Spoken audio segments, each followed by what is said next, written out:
की कथा कर रही है। व्रत कार्तिक महात्म कथा है। कार्तिक के महीने में सबसे बड़ा अगर व्रत का कोई नियम है तो केवल एक नियम सबसे बड़ा है, सुबह ब्रह्म मुहूर्त स्नान करना और दूसरा दीप लगाना, दिया प्रज्वलित करना, दीपक लगाना। दीप दान से बड़ा कार्तिक के महीने में कोई दान का वर्णन नहीं है जितना दीप दान का वर्णन कार्तिक में।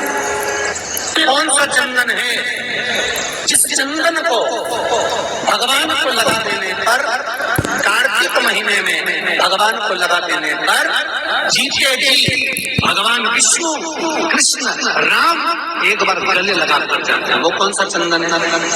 आपको पहले भी कथा में वर्णन किया, हरि चंदन। कौन सा चंदन है? हरि चंदन। कार्तिक के महीने में हरि चंदन कैसे बनता है? तुलसी जो सूख जाती है, सूखी हुई तुलसी की जड़ धोकर रख लीजिए। कार्तिक के महीने में उसको सिलबट्टे पर घिसकर उसका चंदन बनाइए, उसमें थोड़ा सा कुमकुम मिलाइए। चंदन बनाकर कार्तिक के महीने में जो भगवान विष्णु के मस्तक पर तिलक लगाता है और अपने मस्तक पर भगवान का ही तिलक लगा लेता है, उसको जीते जी एक बार मेरा श्री हरि गले लगा लेता है, वो हरि चंदन का विष्णु पुराण का ये मूल है। इस सदानंद कार्तिकेय जी ने जब तारकासुर का संहार किया था, तारकासुर को जब मार दिया था तो 33 कोटि देवताओं ने सदानंद कार्तिकेय जी को वर प्रदान किया।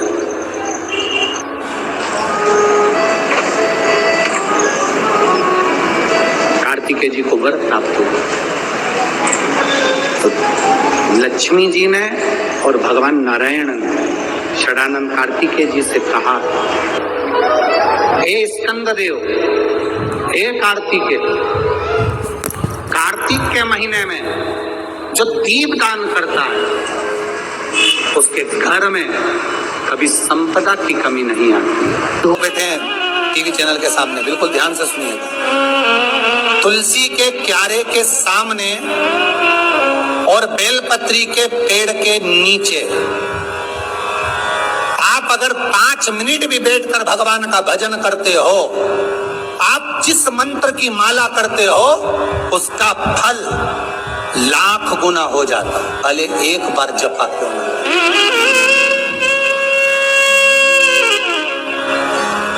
सुंदर लिखा है, कार्तिक के महीने में दशमी तिथि को जो तुलसी की डंडी को घी में भिगोकर अपनी कामना कर कर भगवान के सामने दिए में रखकर जला देता है, दिए की तरह उससे आरती उतार देता है, कहते हैं उसका जन्म दूसरी बार पृथ्वी पर नहीं होता, वो भगवान के गोलोक धाम में जिंदगी भर के लिए विराजमान हो जाता है।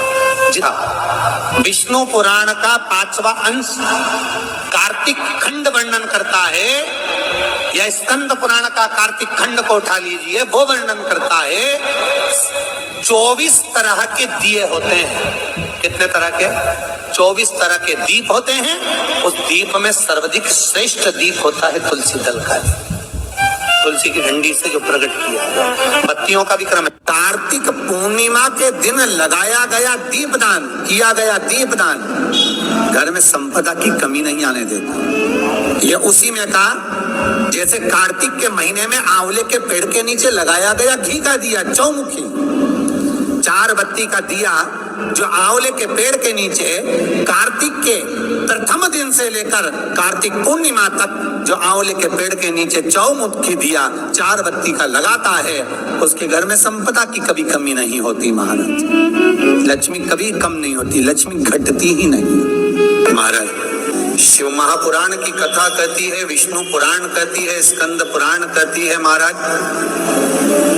कि भगवान नारायण स्वयं इस जड़ के नीचे अपना विश्राम करते हैं। प्रयास करा करो, एक चुटकी हल्दी, कितनी?